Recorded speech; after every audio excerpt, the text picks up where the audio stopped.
ఉన్నారో వాళ్ళందరూ ఒకటే ఒకటి నినాదం చేయాలి. మా ప్రభారీలో ఏదైతే 25 ఓట్లు ఉన్నాయో మేము బూత్ను గెలుస్తాం, మేము బూత్ గెలుచుకుంటాం అంటే వాళ్ళు చేతులు లేపండి. మా దాంట్లో 20 ఓట్లు వస్తారు. మీరు 27వ తారీఖు వరకు కంకణం కట్టుకొని ఎట్టి పరిస్థితుల్లో కాంగ్రెస్ పార్టీ ఏవైతే మోసాలు చేసిరో ఈ మోసాల్లో ఎవరిని వదలలేరు. ఆడపడుచులను వదలలేరు, యువకులను వదలలేరు, అడ్వకేట్లను వదలలేరు, లాయర్లు వదలలేరు, రైతులను వదలలేరు. వీళ్ళు ఇచ్చిన వాగ్దానాలు ఏవైతే ఉన్నాయో ఆ వాగ్దానాలు ఏది నెరవేర్చలేరు.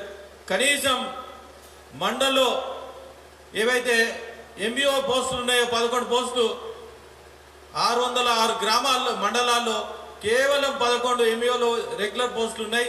మిగతా పోస్టులు ఇంతవరకు ఫిలప్ చేయలేని దారుణంగా ఈ పార్టీ ఉంది.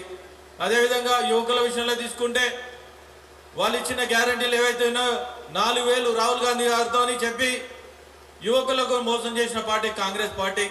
అదేవిధంగా ఇప్పుడు వాళ్ళు ఓటు అడగాలంటే 56,000 వాళ్ళు అకౌంట్లో డిపాజిట్ చేసినాకనే ఓటు అడగాలి. ఈ విధంగా చూస్తే ఆడపడుచులకు 2,500 మహాలక్ష్మి పథకానికి ఇస్తున్నారు.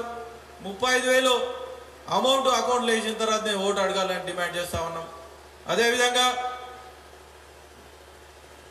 గవర్నమెంట్ ఎంప్లాయీస్ల విషయంలో తీసుకుంటే డిఏలు పెండింగ్ ఉన్నాయి 5. అదేవిధంగా పిఆర్సీలు పెండింగ్ ఉన్నాయి.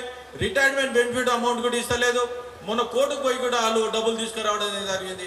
అదేవిధంగా డిగ్రీ గెస్ట్ లెక్చరర్స్ ఎవరైతే ఉన్నారో వాళ్ళకి పర్మనెంట్ చేస్తాను హైకోర్టు ఆర్డర్ ఇచ్చినా కానీ ఎవరైతే ఫ్యాకల్టీ ఉన్నదో కనీసం ఎంటీఎస్ కూడా వాళ్ళు ఇవ్వకపోవడం, మినిమం టైం స్కేల్ కూడా వాళ్ళు ఇవ్వకపోవడం ఎంత దారుణం అంటే దీన్ని బట్టి ఆలోచించుకోవాలి.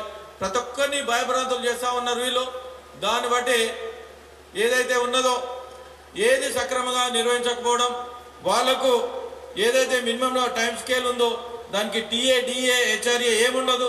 యాన్యువల్ గ్రేడ్ ఇన్కమ్ కింద వాళ్ళు పర్మనెంట్ చేస్తే కనీసం పర్మనెంట్ చేయకున్నా కానీ ఈ సిస్టంలో వేసుకుంటే వాళ్ళ జాబ్ గ్యారంటీ కింద ఉంటుంది. 15 సంవత్సరాల నుంచి వాళ్ళు చదువు చెప్తా ఉన్నారు. అదేవిధంగా నేషనల్ హెల్త్ మిషన్ ఎంప్లాయీస్ ఎవరో ఉన్నారో మినిమం స్కేల్ ఇంతవరకు ఇవ్వకపోవడం. వాళ్ళు ఎన్నో సంవత్సరాల నుంచి మొన్న కోవిడ్లో కూడా ఎంతోమంది వాళ్ళు ప్రాణాలు అడ్డుపెట్టి కూడా వాళ్ళు పనిచేయడం జరిగింది. అదేవిధంగా 5 టైం జీవో గత ప్రభుత్వం ఏదైతే తీసుకొచ్చిందో కనీసం మిగతా వాళ్ళని ఎంప్లాయీస్ ఆ 5 టైం జీవోలో వాళ్ళందరినీ ఇంప్లీట్ చేయాలని తెలియజేస్తా ఉన్నాను. గతంలో ఉమ్మడి ఏపీ ఉన్నప్పుడు ఒక స్పెషల్ జీవో తీసుకురావడం జరిగింది. ఆ స్పెషల్ జీవో ఏంటంటే నేషనల్ హెల్త్ మిషన్ ఎవరైతే ఎంప్లాయీస్ ఉన్నారో వాళ్ళందరికీ వాళ్ళు పర్మనెంట్ చేయొచ్చు అనే అధికారం ఉంది. కేవలం 500 మంది వాళ్ళు పనిచేస్తూ ఉన్నారు. 1 crore వాళ్ళు శాలరీ ఇస్తున్నారు. దానికి 10 లక్షలు ఎక్కువైతాయి.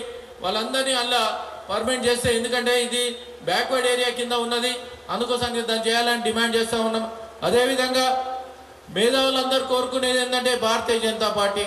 ఎందుకు భారతీయ జనతా పార్టీ మొన్న పెట్టిన బడ్జెట్లో 12 లక్షలు ఇన్కమ్ ట్యాక్స్ వేవర్ పెట్టిన తర్వాత ప్రతి ఒక్కరికి ఎంప్లాయీస్, రిటైర్డ్ ఎంప్లాయీస్, తర్వాత బిజినెస్ పీపుల్, తర్వాత ఏంటంటే స్మాల్ స్కేల్ ఇండస్ట్రీ వాళ్ళు, ఇన్కమ్ ట్యాక్స్ ఎవరైతే కర్తలు ఉన్నారో ఎంప్లాయీస్ కాకుండా నాన్ ఎంప్లాయీస్ ప్రతి ఒక్కరికి 1,00,000 నుంచి 1,50,000 రూపాయలు బెనిఫిట్ అయింది. మొన్న ఇదే చూసి ఢిల్లీలో వీళ్ళు ఇచ్చిన గ్యారంటీలు ఏవైతే ఉన్నాయో 5 గ్యారంటీలు కర్ణాటకలో ఇచ్చారు, మోసం చేశారు. 6 గ్యారంటీలు తెలంగాణలో ఇచ్చారు, మోసం చేశారు. 7 గ్యారంటీలు ఢిల్లీలో ఇచ్చారు.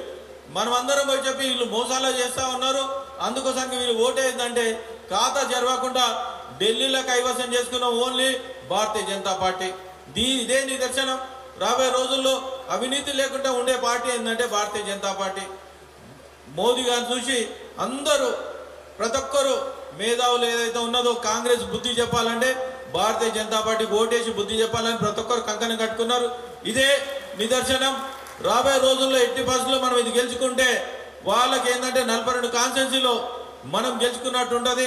రాబోయే లోకల్ బాడీ ఎలక్షన్లో కూడా మనకు సువాసనంగా ఉంటుంది. అందుకోసానికే మీరు 4 రోజులు కష్టపడితే 6 సంవత్సరాలు సర్వీస్ చేయడానికి మనం ముందుంటాం.